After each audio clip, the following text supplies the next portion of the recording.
Okay, good day. So for our recorded discussion, we will be dealing with atoms, molecules, and ions. We will also include naming of compounds, particularly ionic compounds, covalent, transition metals, and polyatomic ions. Okay, so let's begin.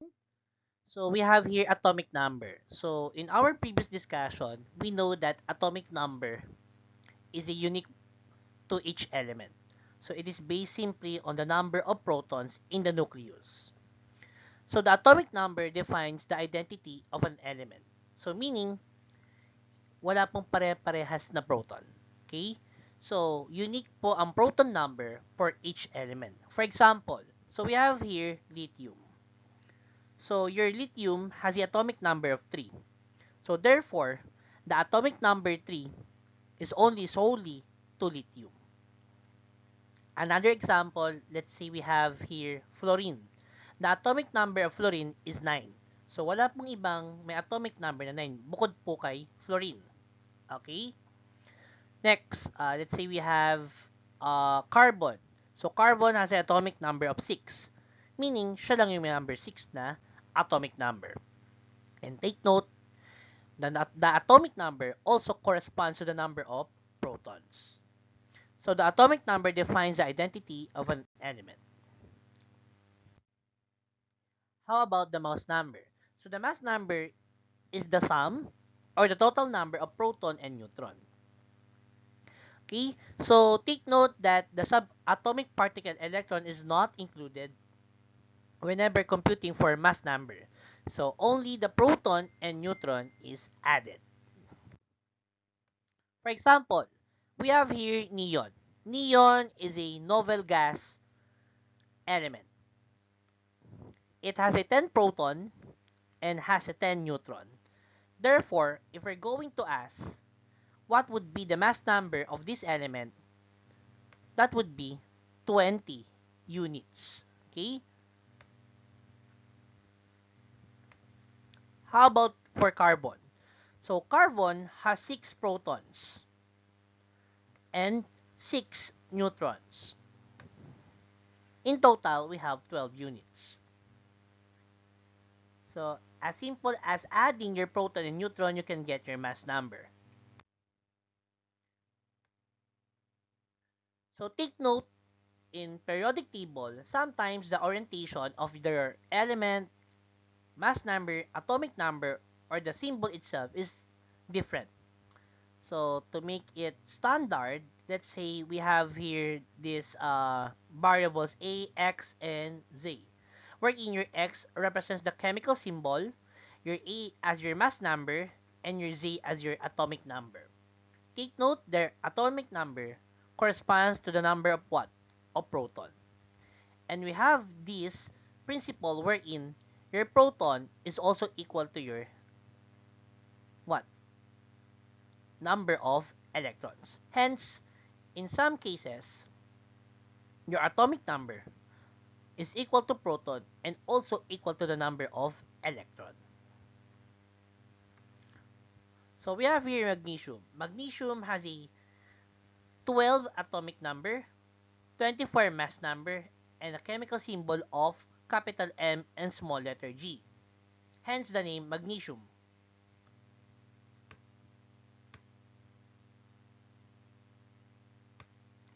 Next, we have here carbon.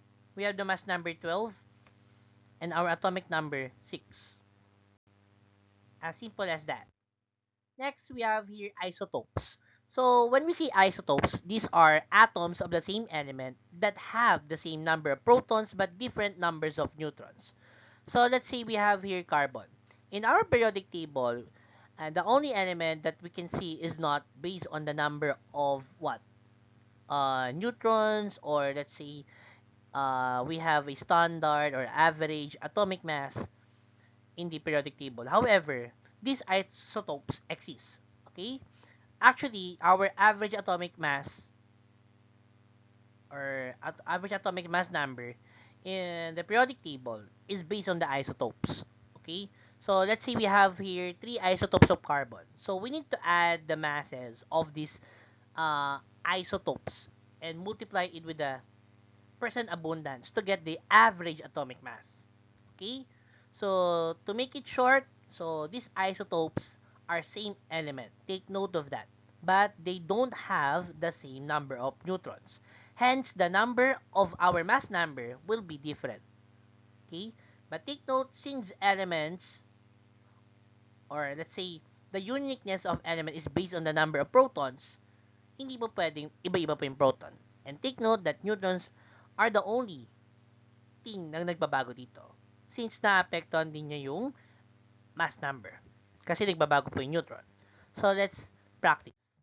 So, take note that we have this principle wherein our neutron, when added with proton, will give you what? Your mass number. Okay? Take note of that. Adding your proton with your neutron will give you the mass number. And take note that Z, or your atomic number, this Z na to, is also based on the number of proton. And we have the principle wherein our proton is also equal to electron. So in this case, as you can see, our proton corresponds to the number of Z, or atomic number, also to the number of electron. And adding proton and neutron will give you the atomic mass. So let's practice. So let's say we have here chlorine. So since the proton is 17, therefore our Z will be what? Will become, yes, it will become 17 as well. And adding your proton and neutron will give you what? 35. And take note, the atomic mass is different from the periodic table compared to this practice set. Because here, we are not using nearly accurate masses of those masses. Okay? So, whole number lang po muna siya. Para for, let's say, for general thought lang to. Kumbaga, para maintindihan nyo yung konsepto ng proton, neutron, electron, atomic number, and atomic mass. Next, so we have here mercury. So, since your mercury is 80, therefore, your electron will be also 80. And adding your proton and neutron, 80 plus 121, that will give you what? That will give you 201 mass. Next, we have here calcium. Adding your proton and neutron will give you your atomic mass. And that will become 40. So, since we have, again, the principle wherein your proton is 20, that will be also your Z. And that is 20. How about for isotopes? So again, the number of protons will be always the same. Right? The number of also of electrons will be the same because it is based on the number of protons. But the number of neutrons will be different because here, isotopes have different what? Different masses. And take note, the way we name these isotopes is based on the number of mass number. For example, for this one, instead of simply calling this as carbon, this will be known as carbon 12, this will be known as carbon 13, and this will be known as carbon 14. So subtracting your number of protons to the total mass will give you the value of your neutron. Hence, for this first isotope, we will have 6. For this one, we have 7. And lastly, 6 minus 14, we will be having 8. And that's how you compute for the subatomic particles based on their different isotopes.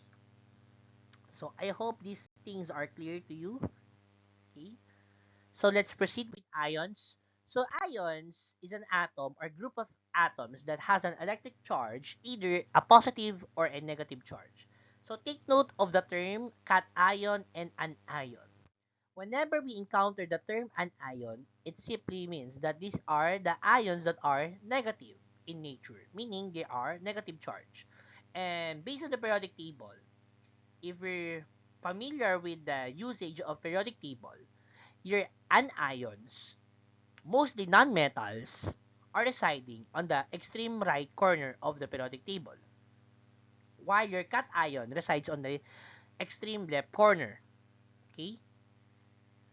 So a type of ion that has a negative charge is your anion. Okay? For example, we have here fluorine. Fluorine has a what? Has a charge of negative. So why does your fluorine gain a negative charge? Okay, so we have to discuss this principle, the subshells. So take note that I'll be only simplifying this for you to get this concept. So we have the idea that your fluorine has an atomic number of 9. Okay, your number 9 represents the proton number. And we have the principle wherein your proton is also equal to the number of electron. Therefore, we can create what? Electron shells here. So, shells, by principle, so lalagay tayo ng shell, by theory po, ang unang shell po can occupy 2 electrons at max. Meaning, if you maximize this first shell, okay, it will be known as duplet. And take note, dalawa lang naman po yung parang pasok do sa duplet rule. And isa lang po yung categorized as stable element under sa duplet rule. And that is helium. Kasi yung hydrogen, hindi niya naman siya na kompleto eh. Unstable siya. So, for the first subshell po, okay, for the first subshell, again, drawing natin ulit, 2. Pangalawa, 7. Bakit po 7? Sir, sabi niyo po, for the first shell, dalawa lang po. Yes, that's true. Dalawa lang. Meaning, if excess na siya, you need to create another shell. Okay? Meaning, kung 2 to, then 7. And take note, for the succeeding shells, so para medyo madali intindihin, maximum natin ay 8 electrons. Therefore, for fluorine, ano po siya? Stable, unstable. Based on the second shell. This will be what? Yes. It is unstable element. And based on the principle wherein the first subshell must accommodate or it can accommodate 2 electrons at max. Duplet yun. Pag pangalawa na po or pangatlo, succeeding na, octet na yon. So kung octet rule siya, 8 electrons ang dapat ang nasa outermost layered shell. And that is known as, etong tinatawag natin tong outermost layered shell. Sir, pwede po bang 3 o 4? Pwede naman po. And take note that the last shell will be known as valence shell or outermost layered shell. And that will be our basis for the valence electron. In this case, we have 7. Kung 7 po ito, meron akong gagawing table para madalian po kayo. Pagka ang dulo po, 1, 2, 3, 4, 5, 6, 7, 8. Okay. Pag 1 po ang dulo ng shell, lagi pong plus 1 yan. Pag 2 po, plus 2. Pag 3, plus 3. Pag 4 po, wala. Neutral po muna tayo dyan. Pag 5 po, minus 3. Pag 6 po, minus 2. Pag 7, minus 1. And pag 8, 0. Wala pong charge.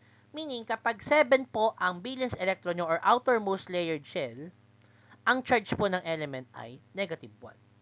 Kaya po, pag O, kung titignan natin dito, ilan po ang kanyang shell? Ilan ang electron sa valence shell niya or outermost layered shell? 6 po.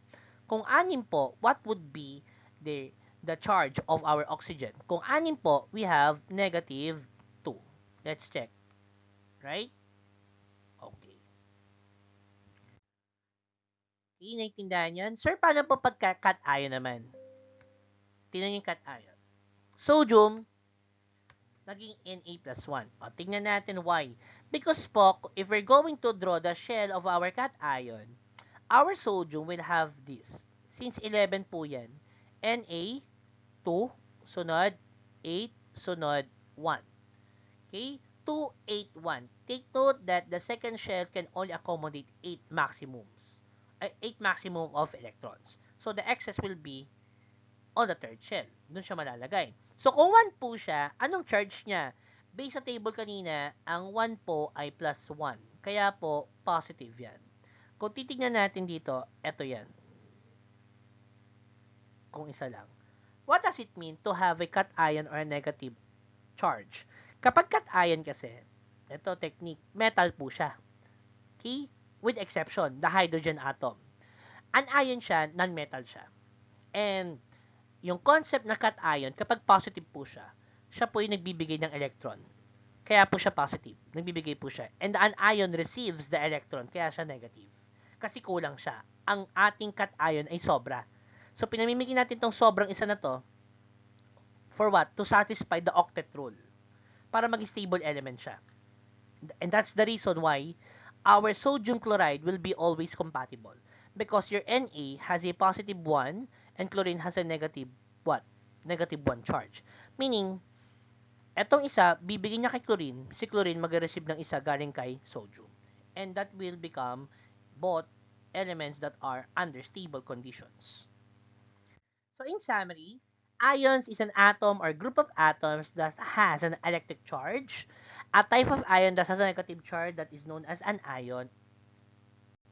So a type of ion that has a positive charge will be known as cation. Sorry guys, cation to. Cations.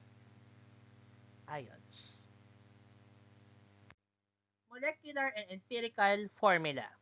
So, do not be afraid when you hear the word empirical. Actually, madali lang to eh.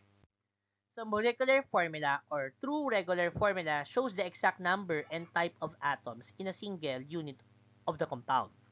While your empirical formula is the simplest type of chemical formulas that shows only the reduced form of molecular formula. So, for us to better understand it, let's say we have here a butane. Butane has a 4 carbon. So we write C4 and we count the number of hydrogen atoms, we have 10. Hence, the molecular formula will be based on the number of carbon and the number of hydrogen respectively. So this butane will have a molecular formula of C4H10. So when we say empirical formula, it will be what? Divisible by what? Itself. Kung ano yung pinakamataas sa pwedeng i-divide sa kanya. In this case, 2. So C4H10 will become what? C2H5. For glucose, for example, the chemical formula for glucose or molecular formula for glucose is C6H12O6. So, this molecular formula can be still reduced into what? Okay, mahati pa siya sa dalawa, diba? Pwede pa siyang divided by 6, maximum number eh. Simplest ka, diba? Kasi, diba? So, maging CH2O siya. Sir, question, what happened if we say, let's say we have here aluminum nitride? What would be the chemical formula, or sorry, the empirical formula for this? So, in this case, if the molecular formula cannot be reduced or let's say simplified further, it will be also the empirical formula. Parehas lang. Okay? Parehas lang siya. So, many different molecular formula can have the same empirical formula. So, take note that molecular formula is unique to each compound or an element, let's say. But, in terms of empirical formula, it could happen that your molecular formula, despite being a unique one, might have the same empirical formula. And that's happening in what? Empirical formula of what? C2H4, C3H6, and C4H8, wherein iisa lang kanilang empirical formula, and that is CH2. Okay, so we're done with the basics of atoms, ions, and molecular formulas. Okay, so I hope you learned the concepts of isotopes, the way we count for the charges, the differences between cation and an anion, and how to differentiate molecular from empirical formula. Next, we have naming of ions. So this is your periodic table. So actually, your periodic table can be modified, no? Some periodic table doesn't have this format. So this periodic table is ideal, no? Ideal to in determining which is which. What I mean is considering metal at non-metal or metalloids. So as you can see, the pink one governs the entire periodic table. Sakop niya lahat, no? So those are metals, okay? Green one are metalloids, and your blue ones are the non-metals. And take note, your hydrogen is the only non-metal that can be found on the extreme left of the periodic table. Because, as I've said earlier, your cations are positive charges. And cations, okay? So I have a technique whenever writing for cations So I always write it like this one. Paano naman ito? Malaki yung T para alam ko yun yung positive charge, no? Sorry, medyo laggy yung aking mouse. Basta kapag sinusuting cation, capital yung T. I mean, malaki yung T, sorry, not capital. Kapag anion, malaki yung N para negative. Okay? So, take note of this periodic table. So, ituturo ko na rin agad yung charges on how charges are tawag dito, aligned in the periodic table. Okay? So, let's begin.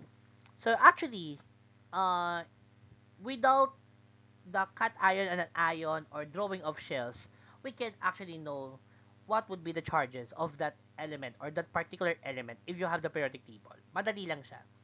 Take note this first column will also be known as blank. Okay. So, para interactive tayo dito sa part na to. May mga tawag dyan sa mga columns or groups ng mga element na yan. So, I want you to search for those terms. Example na lang natin. Tawag natin dito sa part na to ay novel gases. Okay? Novel gases yan. Meron dyan part dyan, tawag dyan alkali metal. So, meron part dyan ang tawag sa kanila halogen group. So, try po natin na explore yung periodic table. Okay? Proceed tayo. This one, this column, lahat yan ng elements dyan, hydrogen, lithium, sodium, potassium, may positive 1 charge. Ang beryllium, magnesium, calcium, strontium, lahat yan, positive 2. But, here's the catch. Hindi po tuloy-tuloy yan. Ang tawag sa part na to, this one, yan, yung mahaba niyan, transition metal. So, ang transition metal, hindi sumusunod sa ganong order. So, let's say these are metals. But, varying po yung kanyang electrons. Meaning, paiba-iba, nagbabago po. Pwedeng 2, 3, 4, 5, etc. And again, magko-continue siya ulit. So, gawin natin. Dito po, plus 1. Dito po, plus 2. Sir, saan po yung plus 3 ang charge? Pag plus 3 po, transition metal, dito ka sa boron. So, ang 4 natin, hindi plus 4, hindi rin minus 4. Sabihin lang natin siya ay neutral. Okay? Yun yon. After that 4, we have minus 3.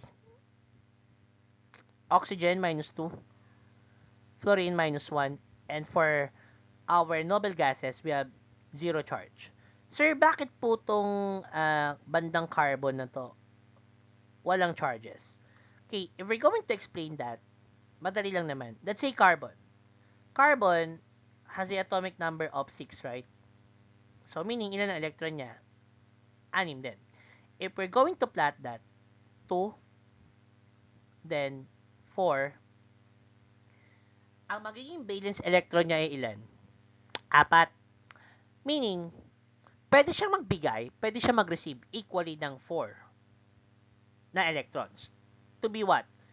To be either stable as octet or maging duplet siya, sabihin natin, kung ipamimigay niya yung 4. Kaya, wala po tayong charge na nilagay dyan. Let's say, neutral na lang siya dyan. Okay? So, take note of the charges that we have here. Okay? Plus 1 dito. Plus 2. Talon. Plus 3. Plus 4. Minus 4. Sabihin natin, neutral to. Minus 3. Minus 2. Minus 1. 0. Okay? So, rules for naming ions. Take note of this. When metals lose electrons, they become ions, but their name does not change. Meaning, hindi nagbabago ang pangalan ng metal. Tatandaan niyo palagi. Example, sodium. It will become sodium. Okay? Pag magnesium, magnesium pa rin. Okay? So, to make it brief or clear sa inyo, basta yung kulay pink doon sa periodic table kanina, retain ang naming nun. Kumbaga, calcium, calcium, potassium, potassium. Ganun po siya. Okay? So, when non-metals gain electrons, they become ions. So, sa previous topic natin, nasabi ko na ang non-metals ay what? An ion. And an ion are negatively charged no? Meaning, they what? they receive electron or they gain electrons from cations. So, nagbabago po yung name nila. For example, fluorine. Ang fluorine, ang atomic number niyan ay 9. Pag plinat mo yan, 2, 7. Ilan ang kulang niya? Isa.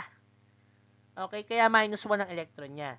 Kaya pagka nag-name ka niyan, magiging siya, since non-metal siya, magiging fluoride siya. At meron po siyang minus na charge. Bakit? Isa lang kasi. And take note, kapag isa lang po, no need na natin ilagay na -1. Ako, ideally, kapag 1 lang, di na natin nilalagay. Understood na yun na meron siyang -1 doon. It will become fluoride. How about for sulfur? Magiging siya? S-2 or 2 minus. Sulfide. Stop tayo. Sir, question. Why is it the name may ide? Okay. Matic yun pag non-metal may ide.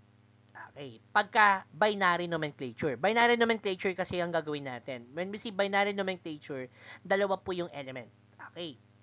Etong ide na to, sir, bakit po hindi ginawang fluorinide o kaya sulfuride? Okay. Ako, ang turo ko lang naman ganito. Kapag maganda sa tenga, yun yung tama.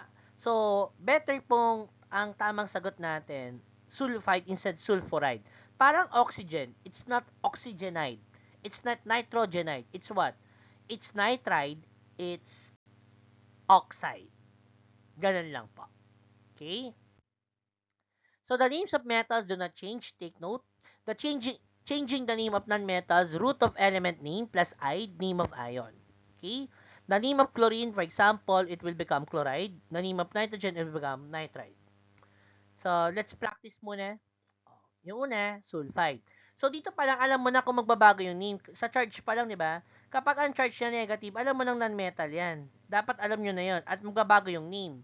Kapag ka positive, alam nyo retain ng name. Sample, N2 minus, nitride yan. Pag plus, potassium pa rin. Hindi potassiumide, Okay? Pag O2 minus, magiging hindi siya oxygenide, oxide. Lithium, bromide, chloride, not aluminide, aluminum. Nga pala, ang aluminum minsan iba spelling, aluminium. Depende sa originate na country. Minsan kasi British, ganun ang spelling. Okay? Naming of ionic compounds. Okay? So, ionic compounds formed by the transfer of electrons between a metal and a non-metal. So, yung metal na yan, yun yung sodium. Your non-metal is your chlorine. So, at this point, I'm expecting that you are familiar or let's say with mastery with the periodic table. Because simply identifying whether the element is metal or non-metal can contribute to mastery of naming compounds. Kasi for example, sodium chloride, if you know that sodium is a metal and your chlorine is a non-metal, you have the idea on how to name this sodium chloride na. Kasi alam mo na ang unang element is a metal, therefore it will never change its name, and the second one is a non-metal, therefore it will change its name. So, formed by the sharing of electrons between non-metal atoms, and that is covalent. Pag covalent compound naman po, compared to ionic compound that has a metal and non-metal, covalent po parehang non-metal. Okay? And we have a different rule in naming covalent compound. So, rules for naming ionic compounds. Write the name of the metal ion, write the name of the non-metal ion. Paano? Una po lagi ang metal ion versus non-metal ion. Kasi nga binary to. Ibig sabihin, yung nauna dito na calcium is what? Your metal. Your non-metal is bromine. Okay. Anong name niyan? Magiging siya? Calcium, not brominide. Bromide. Okay, tuturuan ko na kayo agad paano mag-chemical formula writing dito. Okay. Paano naging CABR to? Okay. You have to be familiar with the elements charges. Previously, tinuro natin yan sa periodic table where in your calcium, nasa ang group siya. Group number 2 yan. Ang bromine, ano yan? Group number -7 yan. I mean, yung charges yun. Sorry, not the group Sorry. Okay. So, ako ang technique ko, kina-cross multiply ko. Ginaganyan ko lang. Okay. So, kung wari, sa CA, anong charge sa kabila? Diba 2? Mapupunta sa kanya yung 2 plus. Sa bromine, anong charge niya? Pag wala nakalagay, 1 yon. Ibig sabihin, 1 minus yon. So, pag multiply mo yung calcium and bromide, kuwari, Ca2 plus Br1 minus, pag mo siya, cross-multiply, it will give you calcium bromide. Okay? What does it mean? Diba dito ang calcium na to? Sabi dito, 2 plus. Ibig sabihin, dalawang electron ang pamimigay niya. Ang bromine, anong ibig sabihin ng minus 1 na yan? Isa lang ang kailangan niya electron. Kaya siya naging CeBr2, meaning, it will need what? One calcium atom, itong calcium atom na yon, to stabilize two bromine atoms. Kaya Br2 to. Kasi nga, ang kulang ng bromine ilan? Isa lang. Eh, ang charge ng calcium, dalawa. Kaya binibigyan niyo yung isa, then magkikreate ka pa ng isa pang, bromine. Bibigyan niya dito sa isa. Kaya CaBr2 yan. Okay? Baka kasi nalilito kayo dun sa part na yan. So, let's practice. Write the name of the following ionic compounds. Okay? So, let's say, nagtingin po kayo sa periodic table, strontium chloride. Bakit? Kasi po, pag cross-multiply nyo siya, pag ganyan, ang SR, anong charge yan? 2 plus. Ang chlorine, minus 1. Magnesium oxide. Sir, bakit yan? Dapat 2 yan eh. Okay, good point. Tingnan nyo gagawin ko Mg. O. Pag tinignan mo sa periodic table, anong charge ng Mg? Plus 2 yan. Or 2 plus. Ang oxygen, 2 minus. Sir, diba dapat po Mg2O2? Okay. Pag parehas naman po ng charges, tinatanggalan natin, hindi na natin sinusulat. Bakit po? Ano kaya ang rule yon? Empirical formula. Diba, pwede pa natin siyang gawing simplest form. Therefore, yung Mg2O2, pwede mong gawin lang siyang MgO na lang. Parang ito, calcium oxide. Bakit? Ang calcium 2 plus, ang oxygen 2 minus. So, instead writing at Ca2O2, simplified mo na lang na empirical, magiging CaO. Lastly, we have lithium sulfide, Li2S. Okay? So, we're done with the basics of naming ionic compounds. So, let's tackle polyatomic ions. So, polyatomic ions are a group of two or more atoms that are bonded together. So, in that case, these common polyatomic ions, let's say we have here ammonium, acetate, cyanide, may charges yung mga yan. And it tells you kung saan siya ipoposition sa binary nomenclature. Kapag positive, you know that it's located dun sa unang name niya. Kumbaga siya yung parang acting as a metal. Okay? Gets yun? Kapag negative, siya yung parang non-metal. Carry a positive or a negative charge. So the atoms in the ion act as a single unit in chemical reactions. Okay. So I know somewhat it's quite difficult to memorize this, but sa exam naman, ginibigay naman to. But I have a technique wherein napapamiliarize ko yung sarili ko regarding kung anong klaseng polyatomic ion tong binabasa ko. So, in this case, bigyan ko kayo ng clue or ng parang mnemonics to eh. Pag nitrite, NO2. Diba? NO2 yan. Pag nitrate, NO3. Okay. Minapansin kayo? Ano nagbago? Yung number of atoms sa oxygen. Pag sulfite, SO3. Pag sulfate, SO4. Bakit? Ako, pag nakita ko na pong nitrate ay NO3, automatically, alam ko sa utak ko, yung nitrite, NO2. Bakit? Yung word na ate or 8, mas matanda, diba? So, mas matanda siya sa'yo ng isa. Parang ganon. So, kung wari, meron kang chloride. Kung ClO2 to, automatic yung chloride, ClO3. Naiintindihan yon? But, hindi lagi ganun yung case. For example, nito, may perchlorate pa nga diba? Naiba na po siya. So, at least may idea po tayo dito. Kaya nitrite, kasi mas matanda yung NO3. Kapag ka sulfate, mas matanda siya SO4 compared sa sulfite na SO3. So, ito po ay nilalagay po sa naming. Actually, ito pinaka-common na ginagamit na metal. Parang metal, no, sa naming. Kasi siya lang yung positive charge na nandito, ammonium. The rest are negative. So, write the name of the cation, then write the name of an ion. Of the anion. Okay, calcium sulfate. Okay, calcium sulfate. Ganun lang po siya. Okay, kung titignan natin, ano bang charge ng sulfate? Diba 2 minus? Ang calcium ano? Diba 2 plus?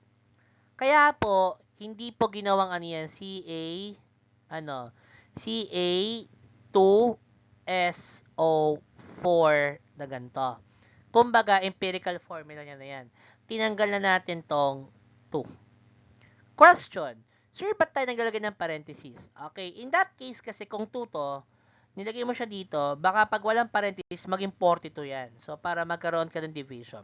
And also, it signifies that parenthesis is yung mayroong distributive property na ito ay madidistribute among the entire terms sa loob ng parenthesis. Isa pa, NH4. Anong charge ulit ng NH4? This is read as ammonia. Diba? Plus yan, diba? Plus 1. Ang fluorine, minus 1. So, kapag parehas, di na natin nilalagay yung kanyang charges sa kumbaga sa molecular formula niya. So, ammonium chloride. Okay? Let's try. So, we have here magnesium and nitrate. So, nitrate po tong NO3. Kung titignan natin, ang magnesium, anong charge niyan? Plus 2. Ang nitrate, ano? Minus 1. So, pag cross multiply mo yan, magiging Mg1 NO3. Ba't may parenthesis? Kasi itong plus 2, kailangan ma-separate siya sa nitrate mismo. Kaya ganyan siya, magnesium nitrate. Ito, sodium hydroxide. Ito, magnesium sulfate. Bakit? Kasi yung Mg plus 2, yung sulfate minus 2. Ito, potassium permanganate. Kasi parehong plus 1 minus 1. Charge nito, minus 1. Ito, plus 1. Di ba madali lang? Ganun lang din magsulat ng formula. Baliktaran lang sila. So, write the name of the transition metal cation with a charge written using Roman numeral in parentheses. So, by the way, this part is a transition metal part na to. Okay. Turuan ko kayo. Yung the blue one are the transition metal. As I've said earlier in our previous discussion, transition metals are what? Have varying electrons. Okay. Kapag iba-iba yung electron, iba-iba yung charges nila. Kasi ang charge niya ay nakabase sa valence electron. Sa kanyang valence shell or outermost layer shell. Madali lang to. Write the name of the cation with the charge written using Roman numerals in parentheses. Write the name of the anion. For example, FeCl3. Okay. So, this is read as iron 3 chloride. Sir, paano nangyari yun? Okay. Dapat may idea na kayo na ganito. Na pag cross multiply mo siya pabalik, yung iron, magkakaroon ng anong charge? Plus 3. Ang chlorine, minus 1. Kaya FeCl3 yan. Kasi po, saan galing yung 3 ng chlorine? Sa positive 3 ng iron. Kaya pag niname natin siya iron 3 chloride, indicating that your Roman numeral 3 is the charge of this iron. Okay? Copper sulfate. Ano kaya yan? Dapat po, alam din natin, anong siya sulfate? Charge sa sulfate, minus 2. So, kung wala po tayo nakitang gano'n, na parang walang nalagay na ka-subscript, sabihin, ba't naging copper 2 sulfate yan? Meaning, your copper has what? Positive 2. Nang cross multiply mo sila, naging sila? Cu2 plus SO4, diba? Pero, lalagyan mo ng parenthesis, then yung 2 nandito. Tama? Diba, pag parehas naman, tinatanggalan natin. Kaya, CuSO4 na lang. Practice. Cu3PO42. Ibig sabihin yan, anong charge ng phosphate mo? Minus 3. Ang copper mo, plus 2. Kaya, copper phosphate yan. Copper 2 phosphate. Ito, mercury oxide. Ibig sabihin ng 2 saan galing to? Sa oxygen, minus 2. Dito may 1. So, mercury 1 yan. Mercury 1 oxide. Next, we have chromium, 3. Ibig sabihin, ang charge nito plus 3. Ito, minus 1 kasi wala. Chromium 3 chloride. So, madali lang naman siya intindihin. I hope na intindihan yung technique na yon. Cross multiply. Pwedeng pabalik, pwedeng pa diretso. yung pabalik ko, ginagamit ko yung pabalik para dito sa transition metal kasi para alam ko paano ko siya i-name based sa Roman numeral number. And yung Roman numeral number kasi nakabase sa charge ng transition metal. So, recap tayo. Plus 1 po ang ion or charge dito. Ito, plus 2, plus 3. Diba? O, nasan ang minus 1 nandito? Minus 2, minus 1. 0 po yung novel gas, diba? Natatandaan natin. At yung ating carbon ay technically neutral yon. So, writing chemical formulas of ionic compounds. So, kanina na-discuss natin to, yung parang fast track. Tayo naman ngayon ay parang naka step by step. Write the symbol of the metal ion, write the symbol of the non-metal ion, following the binary nomenclature, meaning una yung metal, followed by non-metal. Determine the charges using the periodic table, determine the formula from the ions. Magnesium iodide. So, nasaan po siya? Check nyo po siya. So, ang magnesium po ay 2 plus or plus 2. Ang iodine or iodide ay under halogen group. So, mayroon siyang negative 1. Cross multiply MgI2. Ganon kasimple. Okay? So, I know may mastery na tayo dito kasi naturo na to kanina. Proceed tayo. Potassium bromide. Okay? KBr. Bakit? Anong charge sa potassium? Plus 1. Ang bromine, minus 1. Sodium chloride. Tama. Plus 1, minus 1. Kaya pag cross multiply mo, wala.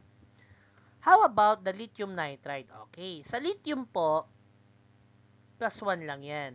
Sa nitrogen, diba minus 3. Kaya pag cross multiply mo ang Li tsaka N na may negative charge na 3, magiging ang negative 3 mapupunta sa subscript ng lithium. Kaya Li3N. Gets? Strontium sulfide SRS. Bakit? Kasi ang strontium may plus 2, ang sulfide minus 2. Pag dalawa, magiging SR2S2. Empirical formula ruling, simplified, matatanggal, magiging SRS.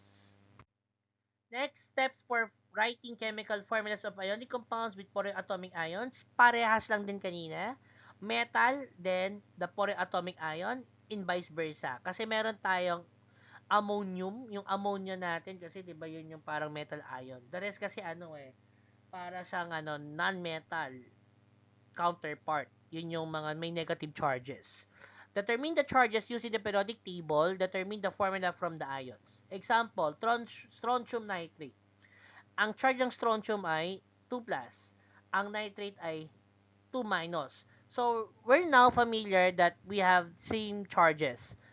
Marerepel yan. Magiging siya, SrNO3 na lang.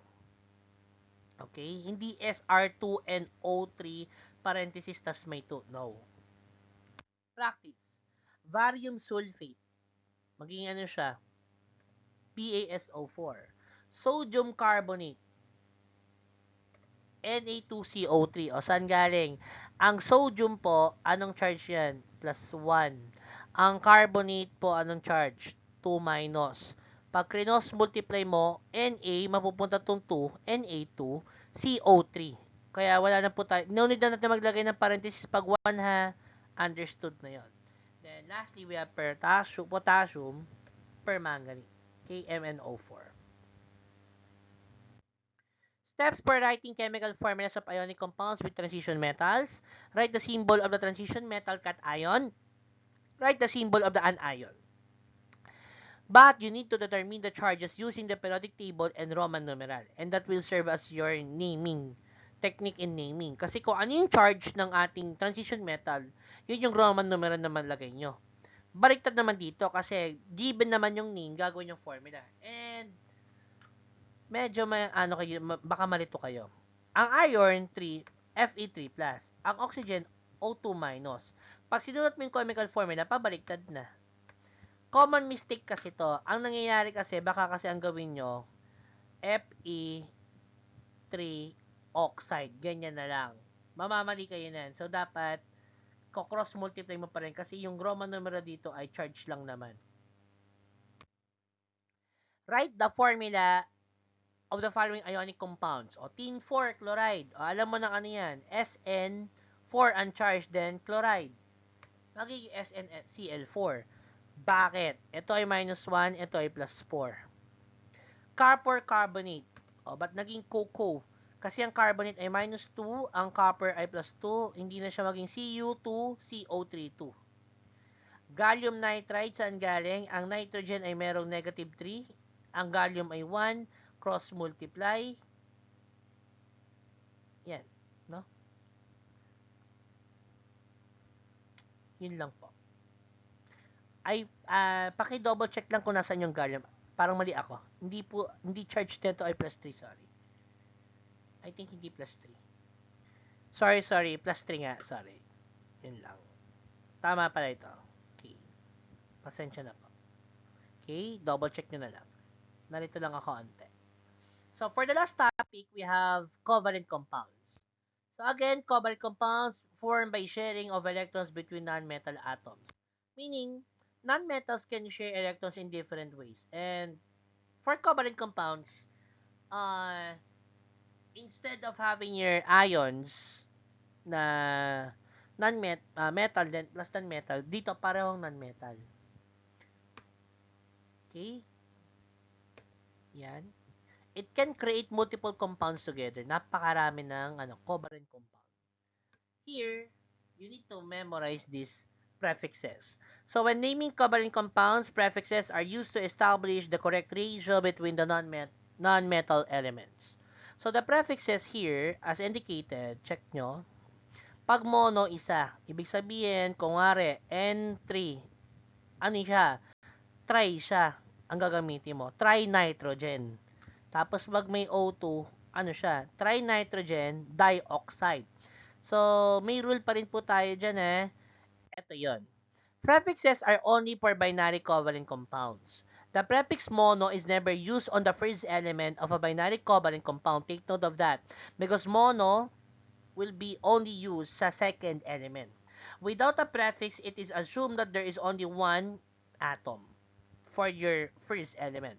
Remove the O or A from a prefix before adding it to oxide. Kasi kapag ang oxide, for example, ito, basa dito, yan ay monooxide, pag isa. Pag dalawa, dioxide. Pag 3, tetraoxide. Pag tetraoxide, hindi na siya tetra. Hindi siya tetraoxide Tatanggalin daw natin yung A or O. Pagka A and O, tinatanggal natin yung A, magiging tetroxide siya. Parang pentaoxide. Kuwari O5. Pentaoxide, diba? Magiging ano siya? Pentoxide. Kapag O4, hindi siya tetraoxide, magiging ano siya? Tetroxide. Kaya po, pag nag-name tayo, example ito, carbon dioxide ang tawag dyan. Hindi po siya monocarbon dioxide. Kapag CO, it's carbon monoxide, not carbon monooxide. Magiging ano siya dapat? Since magkadikit yung O, tatanggalin mo yung isang O. Mali rin po yung monocarbon monooxide Naku, tigilan nyo Practice.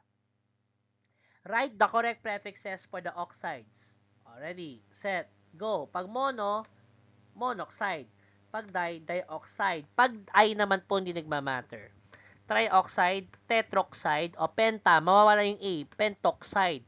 Hexa, mawawala yung A, maging hexoxide.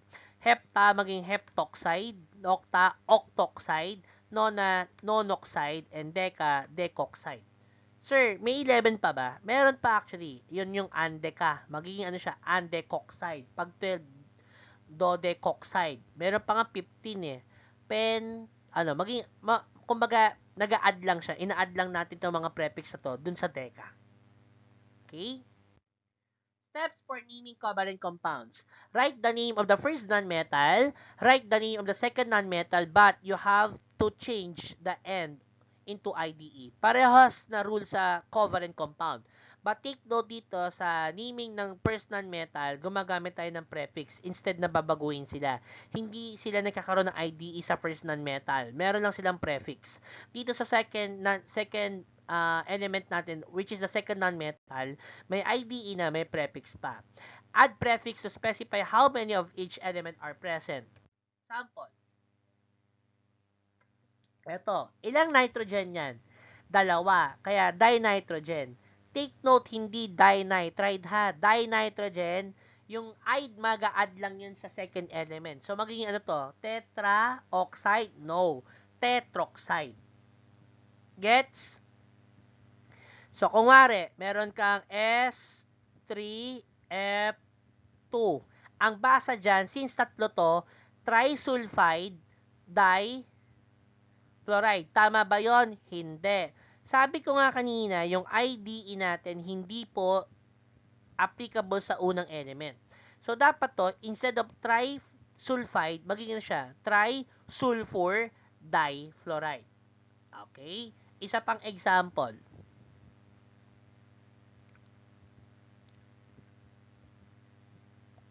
Eto, apat na nitrogen, limang iodine. So, it is read as tetranitrogen, not tetranitride. Again, tetranitrogen, then yung I, magiging iodide, penta-iodide. Okay, sample.